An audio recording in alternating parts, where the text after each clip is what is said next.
Welcome to morning మన్నా. నేటి వాక్య దర్శనం కొరకు ఇర్మియా గ్రంథం 30వ అధ్యాయం 8వ చరణం. నీకున్న కాడి నీ మెడ నుండకుండా అదెనున నేను దాన్ని విరిచి నీ కట్లను తెంపేదను. మరొకసారి ఇర్మియా ప్రవచన గ్రంథంలో నుండి ఈ ఉదయకాల సమయంలో 4 ప్రాముఖ్యమైన సత్యాలు మనం నేర్చుకోవాలి. Number 1, it is a judgement, తీర్పు.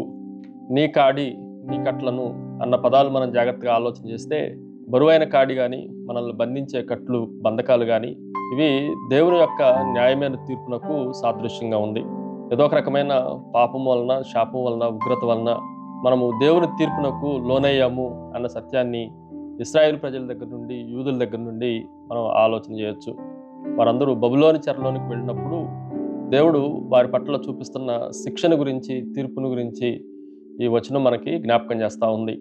రెండో విషయాన్ని మీకు జ్ఞాపకం చేస్తాను. ఇట్ ఈజ్ ఏ జస్టిస్, న్యాయము.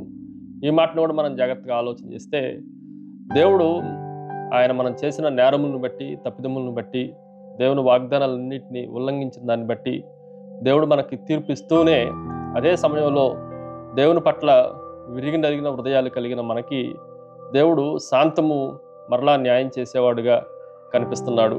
ఆ కట్లన్నింటినీ తెంచివేస్తాను అని చెప్తా ఉన్నాడు. కాడిని విరగ్గొడుతున్నాను అని కూడా వాగ్దానాన్ని చేశాడు.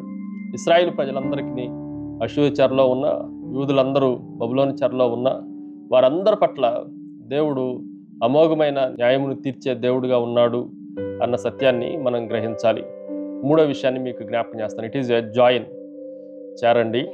కొన్నిసార్లు ఈ కట్టల నుండి, కాడి నుండి దేవుడు మనల్ని విడిపించిన తర్వాత, ఎవరైతే మనల్ని విడిపించారో ఆ బలమైన దేవుని వైపుకి, దేవుని పక్షంగా మనం చేరే వాళ్ళంగా ఉండాలి. కొన్ని సందర్భాల్లో కృత నిబంధనలో ఒక ఉపమానంలో ప్రభువు చెప్పినట్లుగా, ఒక దెయ్యము వదిలిపోయిన తర్వాత, అపవిత్రాత్మ వదిలిపోయిన తర్వాత ఆ ఇల్లు ఊడ్చి అమర్చబడి ఖాళీగా ఉండటం చూసి, దానికన్నా మరి 7 చెడ్డమైన దెయ్యాలను తీసుకుని వచ్చి కాపురం పెట్టినట్లుగా, మనము కాడి విరిచిన తర్వాత, విరగొట్టబడిన తర్వాత, మన కట్లన్నీ తెంపబడిన తర్వాత, ప్రభుతో జాయిన్ కాకపోతే, ప్రభుతో మనము చేరకపోతే, మరలా ఇవే కట్లు, ఇవే కాడి మరలా మన మీద మోపబడటానికి అవకాశం ఉంది. అందుకని ఈ కట్లను తెంపివేసిన, ఈ కాడిని విరగొట్టిన శక్తివంతుడైన దేవునితో మన జీవితాన్ని కొనసాగించడానికి ఆయనతో చేరాలి అన్న సత్యాన్ని మనం నేర్చుకోవాలి.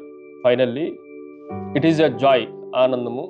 ఎప్పుడైతే అప్పుడు దాకా బరువైన కాడి మన మీద ఉందో, మనము తలెత్తుకొని నిటారుగా నిలబడలేము, ఊపిరి సరిగ్గా పీల్చుకోలేము, అనేకమైన బాధలు, ఇబ్బందుల నడుమ కాడి విరగ్గొట్టబడిన తర్వాత, కట్లన్నీ, బంధకాలన్నీ తెంపిన తర్వాత, దేవుడు మనకి ఆయనతో చేరిన ప్రతి సందర్భంలో ఆనందాన్ని, సంతోషాన్ని కూడా మనకు కలగజేస్తాడు. ఎప్పుడైతే మన పైన ఉన్న పాపభారమే కానీ, రుణభారమే కానీ, అనారోగ్యపు కట్లే కానీ ఇవన్నీ తెగిపోయినప్పుడు, ఇవన్నీ బ్రేక్ డౌన్ అయినప్పుడు, మనకి ఆటోమేటిక్గా మన జీవితాల్లో ఆనందాన్ని, సంతోషాన్ని, దేవుని పట్ల అమోఘమైన వాత్సల్యాన్ని చూపించడానికి అవకాశం ఉంది. ప్రార్థన. సకల ఆశీర్వాదములకు కారణభూతుడు తండ్రి, మరొకసారి నీ ప్రజలైన వారి పట్లను, మా పట్లను ఆ దినమున, ఈ దినమున మా పైన ఉన్న కాడినన్నింటినీ విరగొట్టి మమ్మల్ని బంధించిన బంధకాలన్నిటి నుంచి, కట్లన్నిటి నుంచి విడిపించే గొప్ప దేవుడు అని మరొకసారి మిమ్మల్ని స్తుతిస్తూ, గణపరుస్తూ యేసు నామమున అడిగి వేడుకుంటున్నాం తండ్రి. ఆమెన్. God bless you.